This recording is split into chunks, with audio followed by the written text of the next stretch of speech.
Have you ever felt like a relationship, or even someone very close to you, is slowly draining your peace, your confidence, and your sense of self-worth?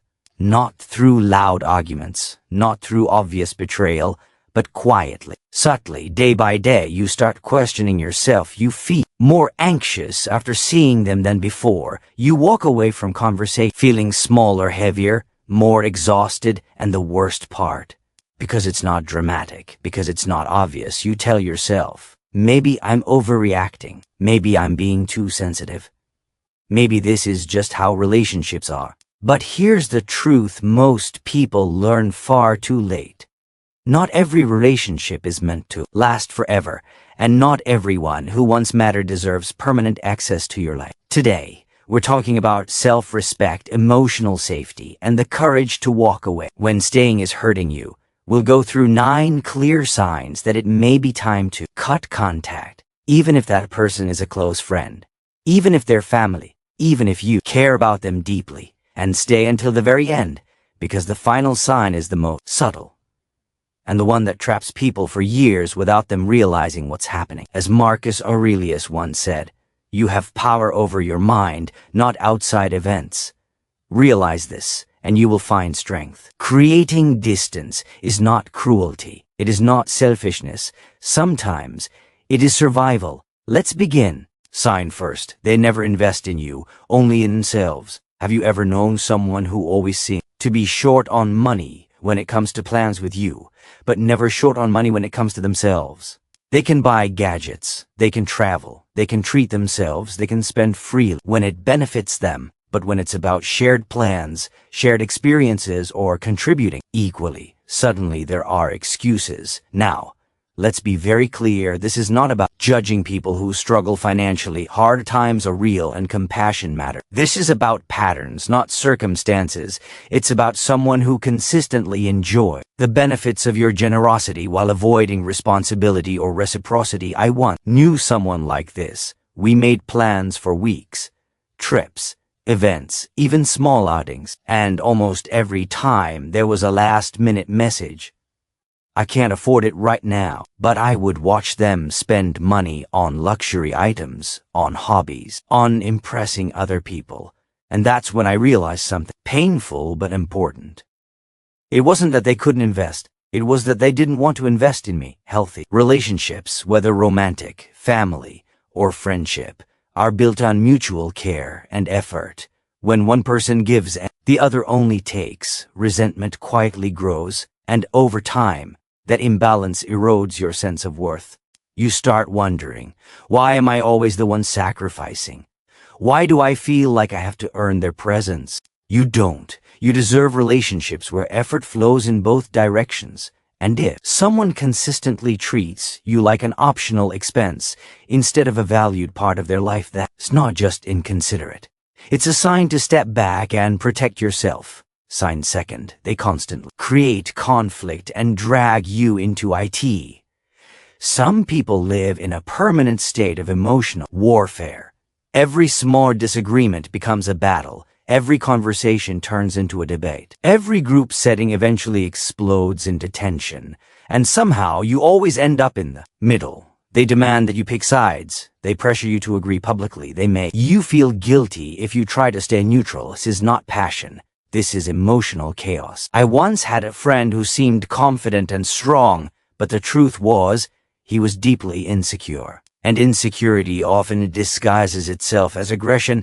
Any difference of opinion became a personal attack, and he expected loyalty in the form of agreement, not understanding. The moment that changed everything for me was when he pulled me into a group argument and demanded I support him in front of everyone. I realized right then, this friendship was no longer safe for my peace. People who thrive on conflict often don't realize the emotional damage they cause, but that doesn't make the damage any less real. You are not responsible for managing someone else's emotional storms, and constant drama doesn't make relationships deeper. It makes them unstable. Mature people seek solutions, not victories. They value peace more than proving they are right. If someone repeatedly drags you into their battles, forces you to choose sides, or thrives on tension, It may be time to step away. Your nervous system deserves rest. Your mind deserves calm. Sign third, they minimize your pain and center their own.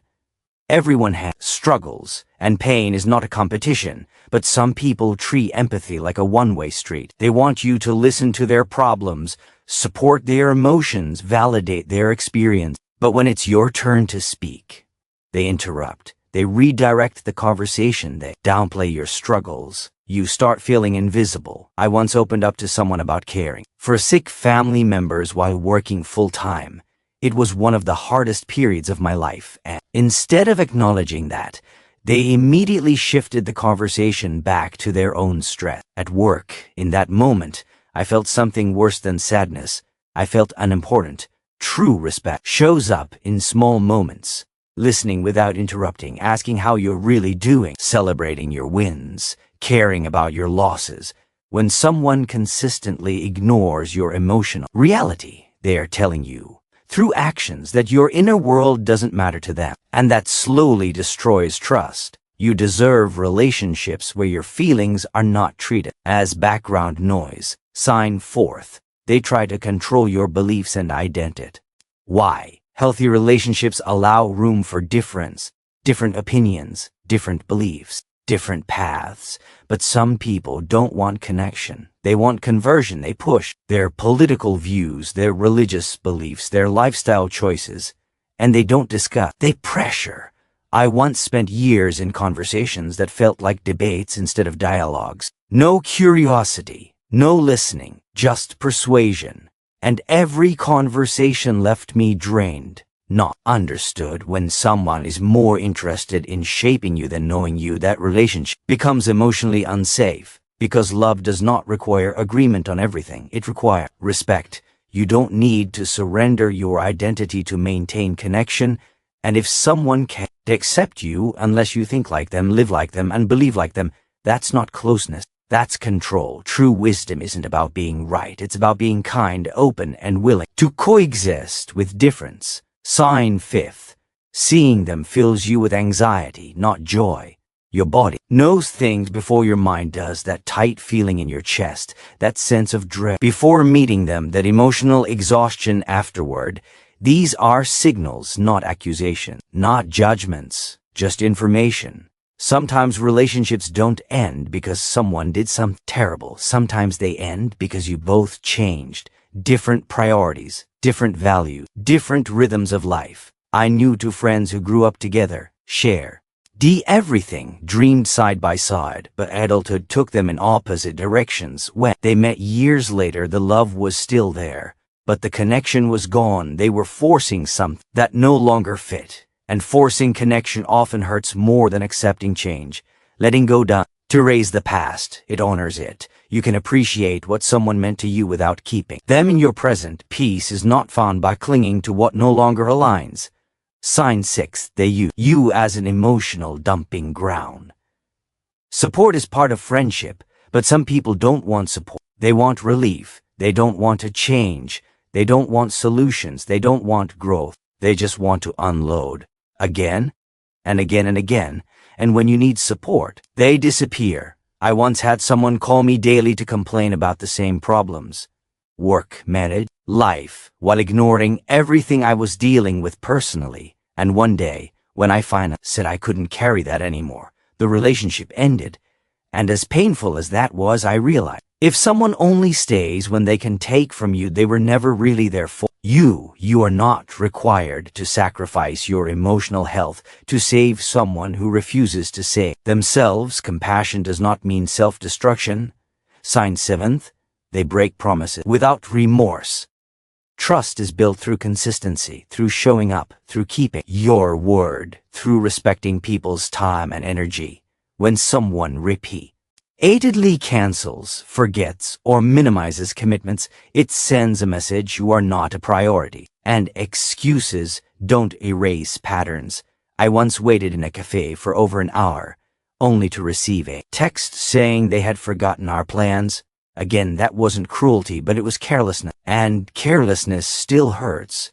Respect is shown in action, not intention. If someone's words don't match their behavior, believe the behavior. Sign eighth, they complain but never change. Some people don't want improvement, they want validation. They repeat the same problems, reject every suggestion, and stay exactly where they are, not because they can't change, but because they don't want to, and if you stay long enough, you become part of that stagnant cycle. Listening is kindness, but enabling stagnation helps no one. Real friendship supports growth, not comfort zones. Sign ninth, you are losing yourself trying to keep them. This is the quietest sign, the one most people ignore. You censor your thoughts, you shrink your needs, you tolerate behavior you would accept from anyone else, not because it feels right, but because you're afraid of losing them. But here's the hardest truth. If keeping someone requires you to abandon yourself, the cost is too high. Love should not require self-erasure, connection should not demand silence, and loyalty should never mean tolerating harm. Sometimes cutting contact isn't about punishment, it's about survival, healing, growth. Walking away is not easy, especially when there are memories, shared history, love that once felt real and deep. But staying in relationships that harm you slowly is not loyalty, it's neglect of yourself. You are allowed to choose peace. You are allowed to protect your heart. You are allowed to outgrow people. And when you create space, something beautiful happens. You make room for healthier connections, for mutual respect, for relationships that nourish instead of drain. If you made it this far, write peace in the comments, not for the algorithm, but as a reminder to yourself of what you deserve. Thank you for being here. Keep choosing growth, keep choosing clarity, and most importantly, keep choosing yourself. We'll continue this journey together.